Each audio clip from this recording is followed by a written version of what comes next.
My name is Athena, and I am here to talk about Adrianna Younge and her parents. Everyone grieves differently, and yet we've become a society that polices pain. As a mother who has lost a child, I don't speak from speculation. I speak from a place of unbearable reality, unbearable pain. Some days you feel nothing. Some days you just feel like this has never happened. Other days it's like you never woke up from the nightmare. There are days you convince yourself it didn't happen at all. And then there are the days where your tears comes like waves. No warning, no mercy. Some days you even smile.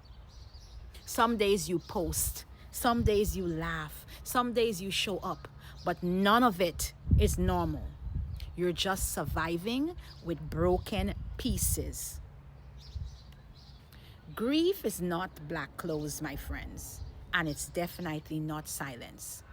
Sometimes grief looks like advocacy. Sometimes it looks like fundraisers. Sometimes it looks like fighting for justice. Sometimes it looks like pursuing truth.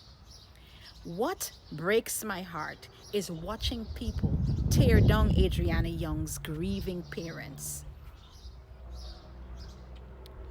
Brian and Amicia, questioning how they mourn, judging their social media interaction, their pain, and their purpose. But let me be absolutely clear to all of you who talking nay about them. Grief doesn't owe you a performance. Pain doesn't fit in your timeline. Adrianna's parents are in the middle of a nightmare, for God's sakes, while also uncovering truths the world needs to hear.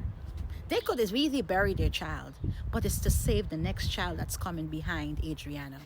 Instead of support, they're being attacked. Why? Is it hate? Is it jealousy? Or are people just uncomfortable with the mirror grief holds up? Because when someone grieves out loud, it reminds others of silence they've buried their own trauma in. But hear me clearly. Grief has no script, no look, no expiration date. And if you didn't lose your child, if you have never lost a child, you don't get to judge how someone else mourned theirs. You don't get to judge and dictate how they pursue truth. Let them cry. Let them fight. Let them speak. Because in this moment, silence would be a greater injustice. And they are living through their child's legacy. She wanted, remember her mom or her aunt said, she wanted her mom and her dad to live a good life. Her dream was to go to the United States. She's in a corpse, but she's in the United States. Her dream was to give her parents a good life. So the people who are blessing her parents, let the blessing flow. And the naysayers, the devil, go behind thee and let the people live in peace. So Brian and Amicia and the entire family, my prayers are with you.